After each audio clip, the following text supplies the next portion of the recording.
Welcome to Tina Talks.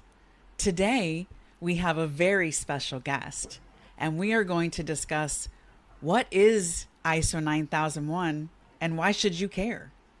My guest today is George Mihali.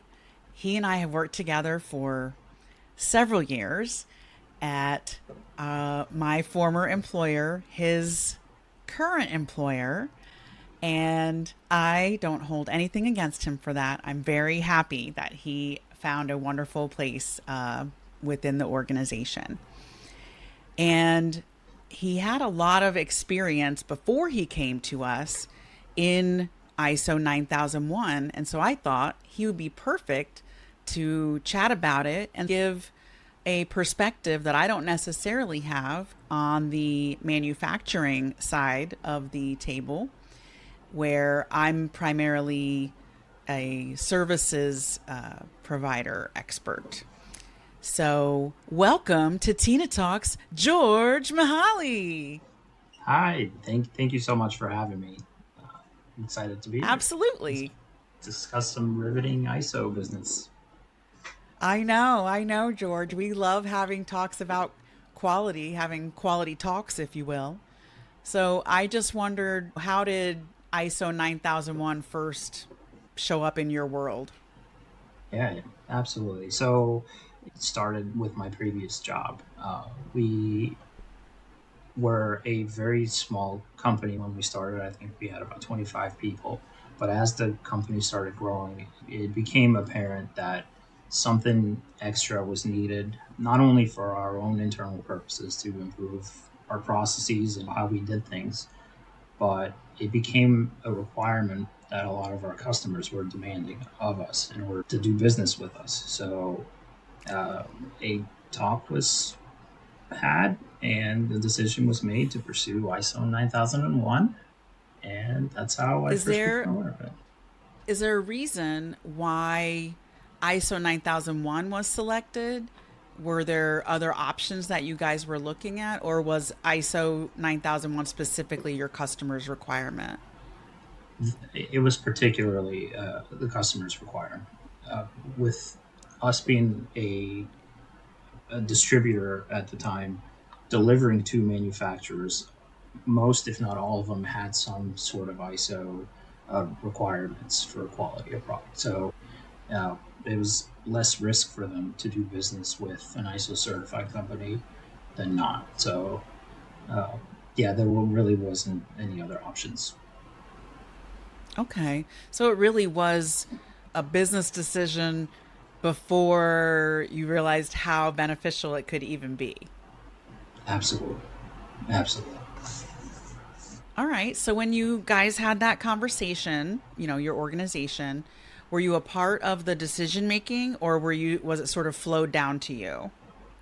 At the time, I was just a tiny little peon at the company. So that decision was handled by the leadership. However, I did play a little bit of a part with the logistics team, which is where I was working with at the time. I was voluntold to become a process owner for that department and help with the procedures and creations of the requirements there. And you took to it like a duck to water. Absolutely. Absolutely. It was an instant click. Now, I know, all jokes aside, but when I first was introduced to the standard back in, well, 2009, I didn't even know that I was functioning in that way. My company, we had an audit where we actually had to go from ISO 9001 to AS 9100 certification. And in the audit, the auditor was asking all these questions, and no one really knew how to answer them, but I could answer them, even though I had zero training whatsoever, just because a lot of the requirements were just how I functioned as a whole. Did you feel like ISO 9001 just sort of made sense for what you guys were doing? Yeah, yeah, absolutely. Like I said earlier, it was an instant click for me.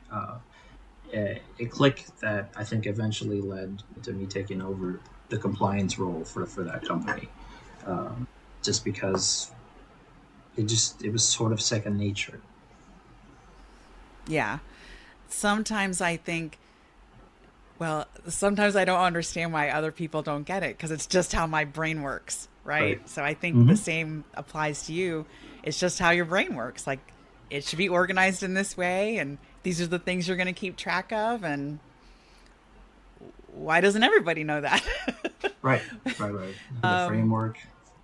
Yeah, exactly. So, speaking of structure and framework, if you could, you're not a salesperson for ISO 9001, but maybe just describe what is ISO 9001 from your perspective.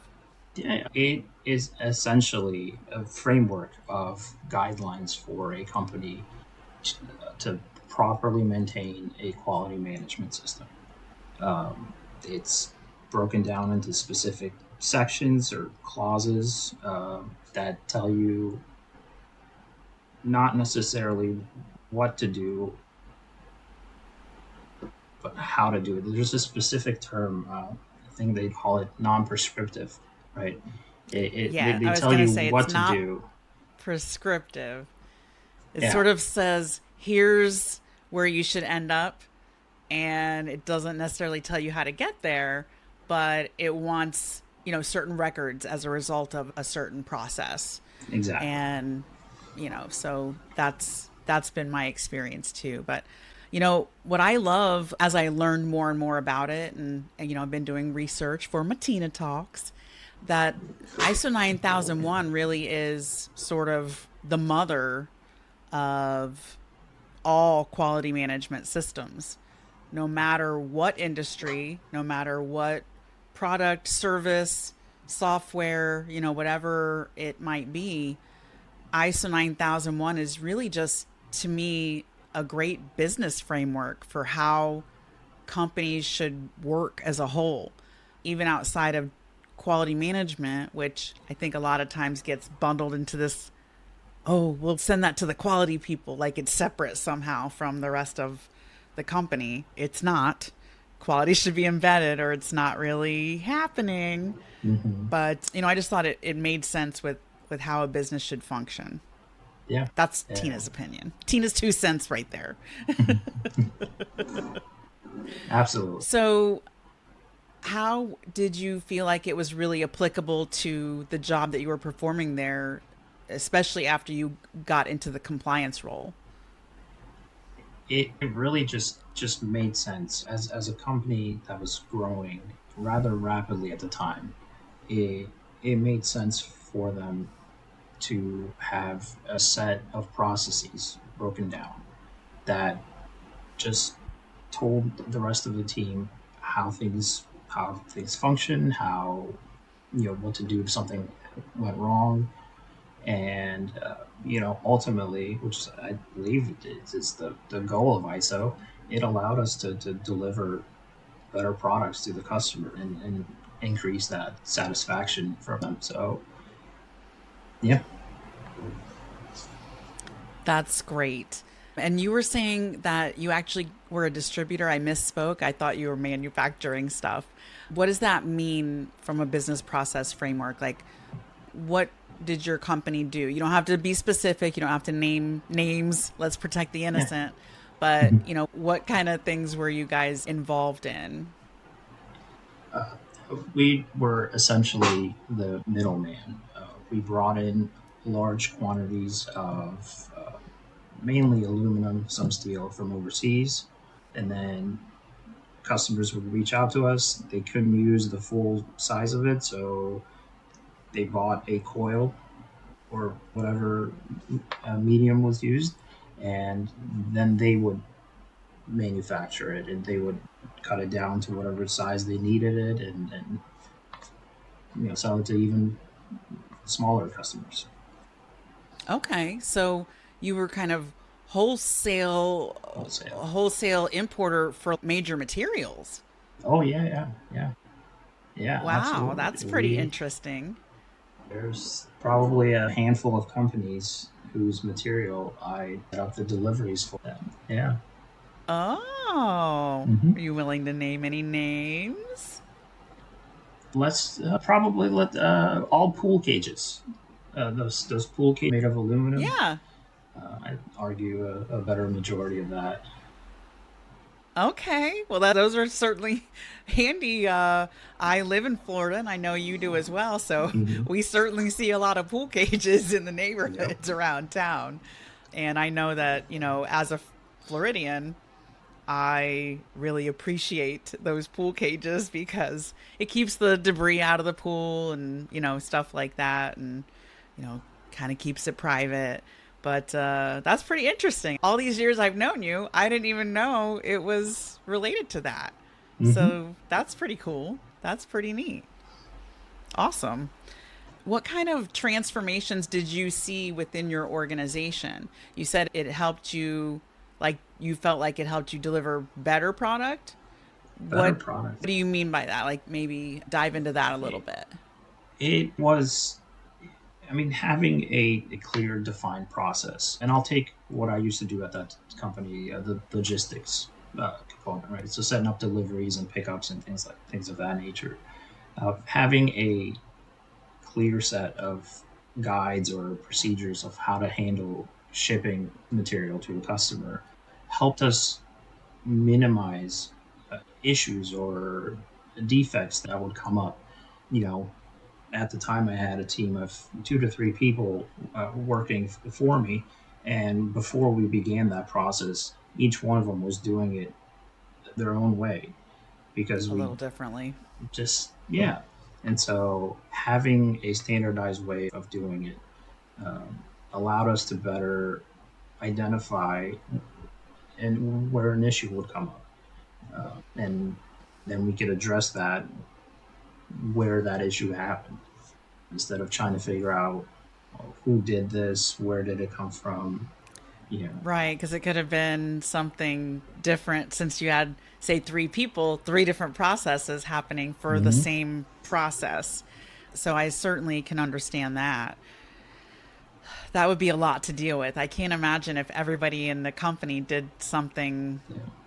a little bit differently. And, I really sort of define that's what quality is, right? I think it's consistency and it makes things work smoother and faster. There's an efficiency that comes with already knowing exactly what the steps are to get that process done and what the expectations are from your boss, your Mm-hmm. customer, so on and so forth, because you've already identified that stuff. So I always also joke that I was kind of an efficiency expert because I felt like quality processes just naturally lend themselves to efficiency. Did you guys experience that as well?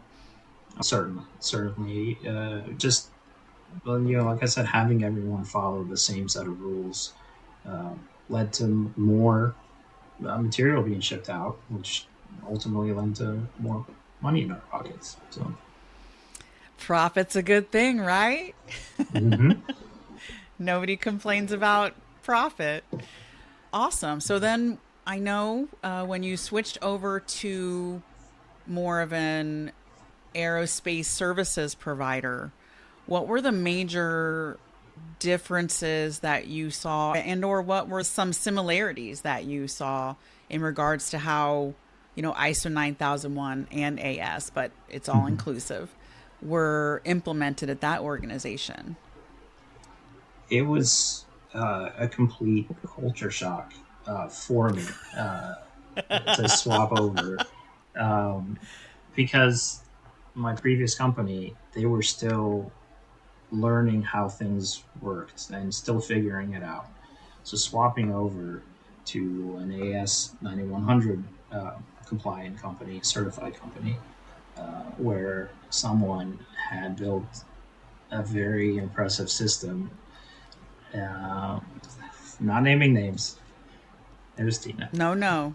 Protect the Yeah, innocent. I'm sorry. Did you want to repeat that and say it louder? No, I'm just kidding. yeah. Okay, so is culture shock? How far into the ISO journey were you with your previous company? How long had you guys been practicing? I want to say since 2015. So it had been a few Okay. years. We had passed our initial certification of ISO 9001. And the months right before I left, we had just gotten certified for the health and safety and towards the environmental one, ISO 14. 14,000. Gotta love these numbers. Do they correlate with anything? Probably. Does it matter? Not really. So, okay, so let's see. And then you had come over in when 2021 you started? 2021. Mm-hmm. Okay, so you guys were 6 years into your journey. Yeah. And at what point were you working then as the compliance manager, if you will? It was towards the latter part of it. I want to say 2018 was when I took So over. just a few years. It was, yeah, just a few years. It was actually funny enough.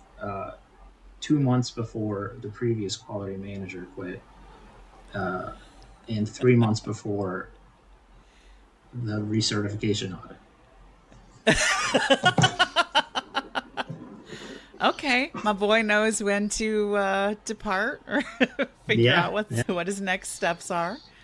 All right, so now let's sort of switch over into the company that you work for now, Mhm. primarily an engineering services provider, and you actually work for a wholly owned subsidiary of the company that is fully dedicated to software development and software services for Department of War customers, primarily. So it's classified. So don't anybody ask any questions about what he does or who he works for or who his customers are because we can't tell you.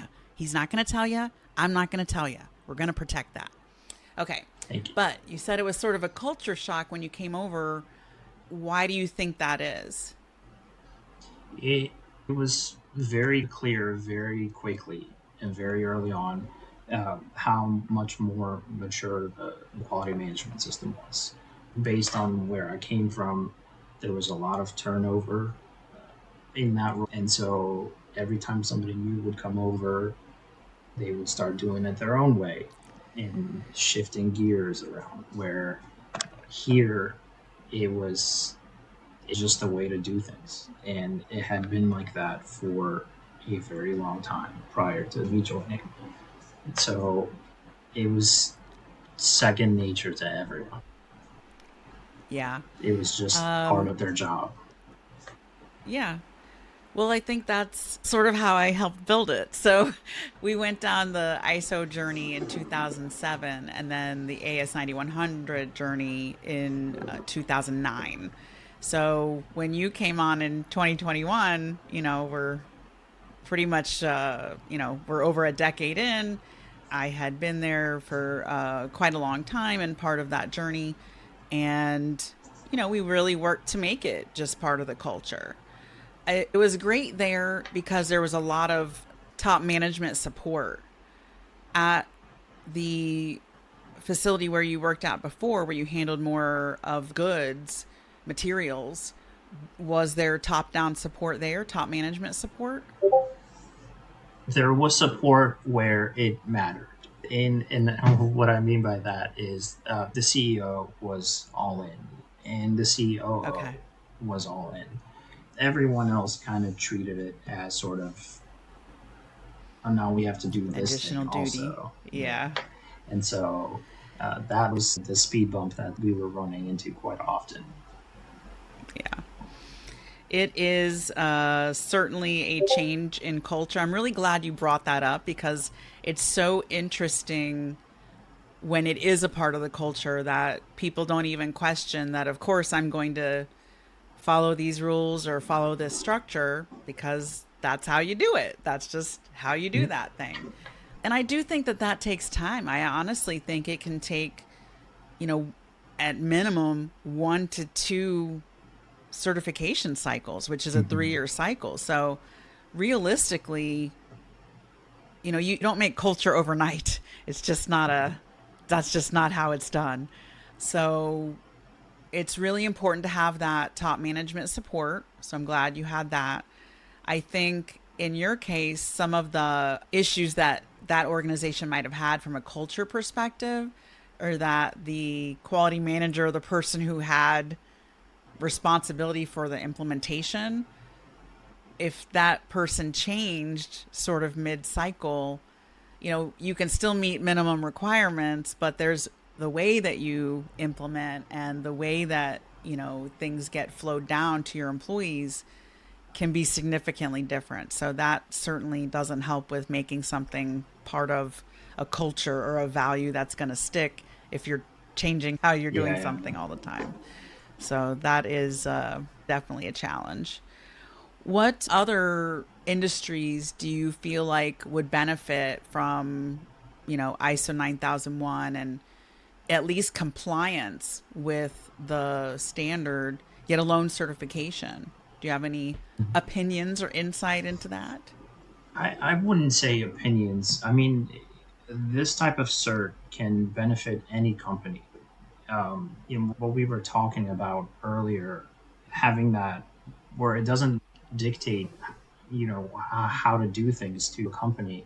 It just tells you, hey, maybe do this, or control your documents, track your issues and errors. It really leaves it up to the company to determine how those are done, and you can apply it to any company in any industry. It started out for manufacturing, but has grown significantly since then to, I've seen companies that are a handful of people, 5 6 people, that are ISO certified, and then you have global conglomerates that are ISO certified across various industries. It really is just a very broad scope of companies that could benefit from this. Anybody that wants to deliver products, better services, uh, should go for this. Well, that's the commercial statement right there, George. Yeah, yeah, That's going to be my snippet. I love it. So that's great. With the current group that you're working with, because I'm only a little bit familiar with them, but I know primarily, like I said, it's like software development, software maintenance, and software tools, that sort of thing. Do you see, or can you help describe for me how ISO is implemented in that kind of environment? Absolutely. It's very similar to how things were done before. Having a set of procedures in place definitely helps the developers, the testers, the project managers, the program managers, and all the various roles of the company uh, better deliver product to our customers. Uh, as is with any software, you're going to run into issues, bugs, defects. Having a procedure in place for what to do when a defect comes up is important to make sure that good product goes out to the customer. That's awesome. Have you guys had any feedback from your customers in regards to like the implementation of the quality standard? I am not aware of any. We are perfect.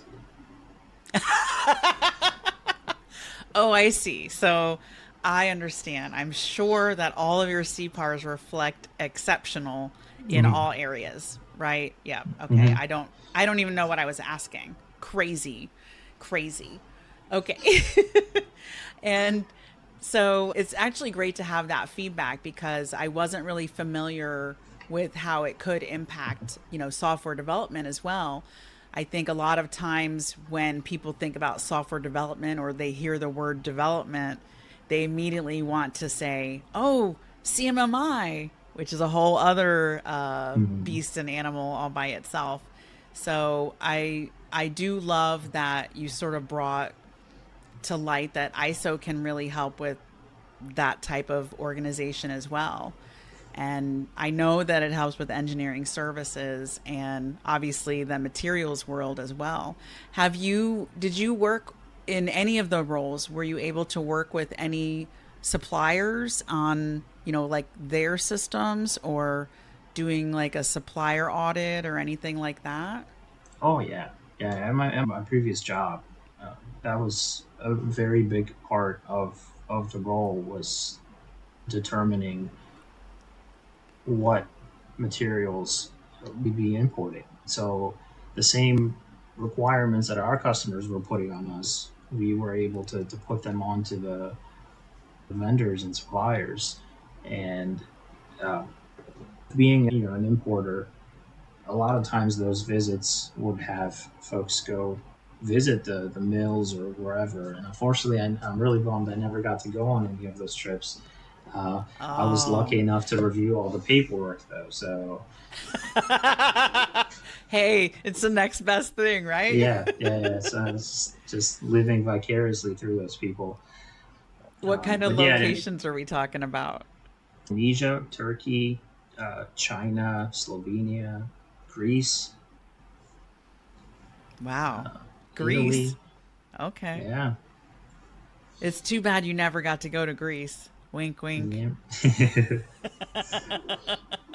That's right. I think you had more fun when you got to go later in life. Absolutely, absolutely, for sure. Well, awesome. Is there anything else that I know you prepared quite a bit for this Mhm. interview. Is there anything else that you wanted to bring up in association with why ISO 9001 is a critical standard for other organizations? Just scout, go through my notes here. I'm gonna take the Please next do. 28 minutes and just read through this real quick. I'll edit that out. Mhm. Okay. I really think we've covered pretty much most of what I had on here. Okay. Yeah, I mean, it just improves the business as a whole. A good functioning quality management system just improves everything. Allows you to deliver better products, identify issues. The risk is a big component of it. Oh, yeah. Being able to sort of not predict, but at least be aware of what could potentially happen, both And be negative and prepared positive, for it. and be prepared for it. Right, right. And Yeah. especially if you're mingling with those other ISO certs as well. The three big ones, like we said, were 9001, 45,001, and 14,001. Those integrate really well with each other because their Hmm. framework is identical, if not very similar. So if you're already running ISO 9001, it's very easy to bring those other two certs on board. You just have to modify the language a little bit to incorporate. That's a great point. And so I really do feel like ISO 9001 is a stepping stone to Mm-hmm. pretty much any real compliance certification kind of effort, because it just makes a great framework for how to implement it.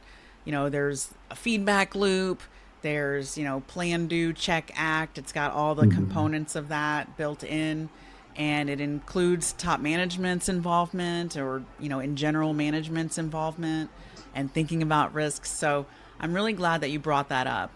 And I think that that's an excellent point for us to end on, that ISO 9001 is the best and everyone should implement it. And if you have any interest or you appreciated the insights that George brought to us in this video, please feel free to like and subscribe to Tina Talks by Cloud 10 Services. That's me. I'm Tina, and we are taking innovation to the next altitude. So tune in next time, and I hope everyone has a great rest of their day.